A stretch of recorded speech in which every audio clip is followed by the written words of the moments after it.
मालिक का प्यार, उस ओम हरि अल्लाह गौड़ खुदा रब वाहिगुरु ईश्वर जिसके करोड़ों अरबों नाम हैं, उसका प्यार,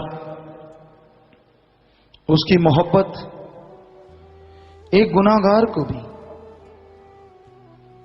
इतनी ऊंची दौलत बख्शती है कि वो बेगमपुर का बादशाह बन जाता है। मालिक के प्यार में यह शक्ति समाई है कि जो मालिक से प्यार करता है वो उसकी तमाम रहमतों को लूटा करता है। उसके गम चिंता परेशानियां खत्म होती हैं। जीते जी मोक्ष और मरणोपरांत भी मोक्ष, यही हमारे धर्मों का सार है। जीते जी गम दुख दर्द चिंता टेंशन परेशानियां, इन सब से मुक्ति मिल जाए और मरने के बाद आवागमन से मोक्ष मिले, इसी को सच्ची मुक्ति कहा जाता है। इसी का नाम सच्चा मोक्ष है। और सच्चा मोक्ष हासिल करने के लिए अपने आत्मविश्वास को जगाना जरूरी है।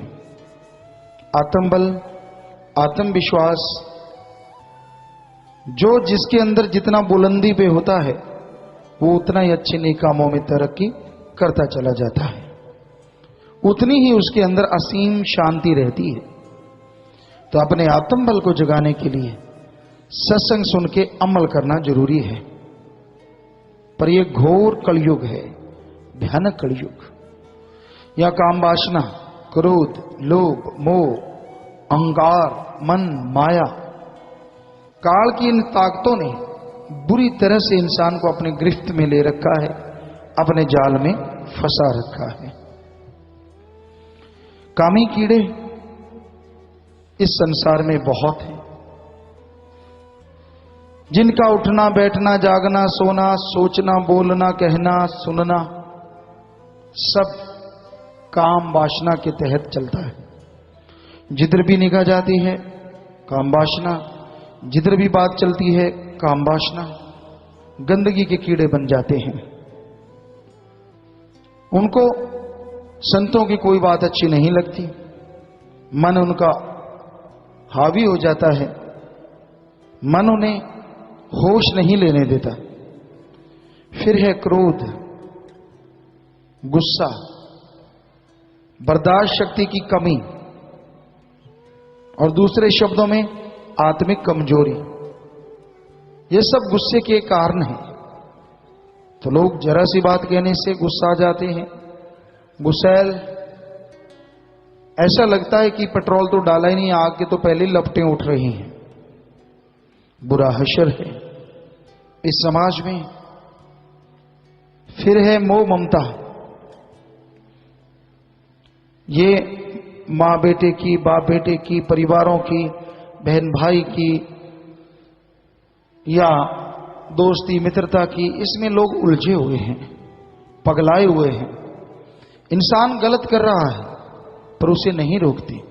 ये तो मेरा जानकार है, ये तो मेरा दोस्त, ये तो मेरा मित्र, ये तो मेरा रिश्तेदार, ये मेरा, वो मेरा बेटा, मेरी बेटी, फला इत्यादि इत्यादि।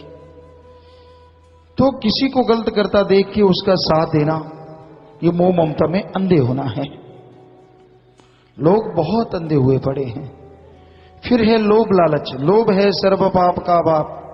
लोभ लालच यहां आ गया, वहां बाकी के पाप अपने आप जुड़ते चले जाते हैं। लोभ लालच के लिए लोग अपने तन को बेच देते हैं 10-10, 20-20 रुपए के लिए। ये लोभ लालच है, नाम मजबूरी का देते हैं। तो लोभ लालच में भाई भाई को खत्म कर देता है, बेटा बाप को, और बाप बेटी को। बहुत जगहों पे ऐसे किस्से हकीकत में दिखने में मिलते हैं। फिर है अहंकार। बहुत तरह का अहंकार है। किसी को राज पहुंच का कि मेरी पहुंच बहुत ऊपर तक है, किसी को अपनी ताकत का कि मेरे में बड़ी शक्ति है, किसी को खूबसूरती का कि मैं बड़ा सुंदर हूं, किसी को अपनी अकल का कि मेरे जैसा कोई अकल वाला ही पैदा नहीं हुआ, किसी को मन का सूक्ष्म अहंकार, किसी को कोई तो किसी को कोई, बहुत तरह के अहंकार इस संसार में छाए हुए हैं। और अहंकारी पुरुष कभी किसी को अच्छा नहीं लगता। जितना जीव अहंकार करता है उतना ही मरता है। तन गया सो गवा गया, झुक गया सो पा गया। ये तो रूहानियत की रीत है।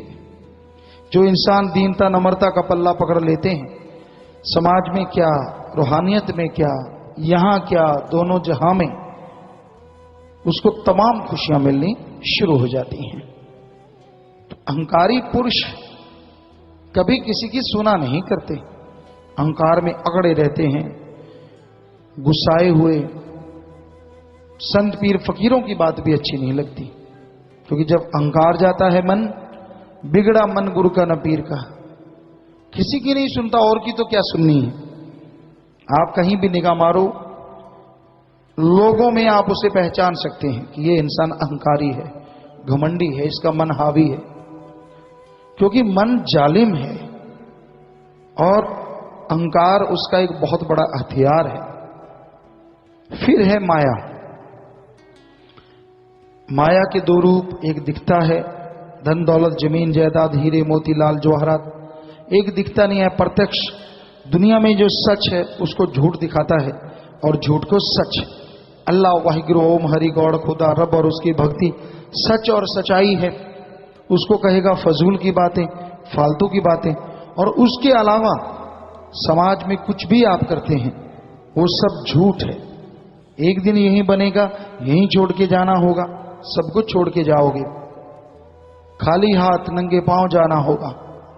पर उसके लिए मन कहते नहीं ये तेरा, उसे अपना बना ले, उसे और अपना बना ले। तो इस तरह माया मन मिलके जीव को गुमराह करते रहते हैं। और इन सातों के चक्रव्यूह से बचने के लिए जरूरी है सत्संग सुनो, सुन के अमल करो, फिर मालिक का प्यार पैदा होगा।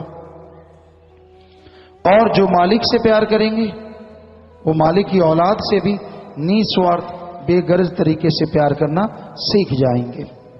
तो इसलिए भाई निस्वार्थ भावना से सबसे प्यार करो, मालिक से मालिक को मांगो, वचनों पे अमल करो, फिर किसी को अंदर ना बाहर कहीं भी कोई कमी नहीं रहती।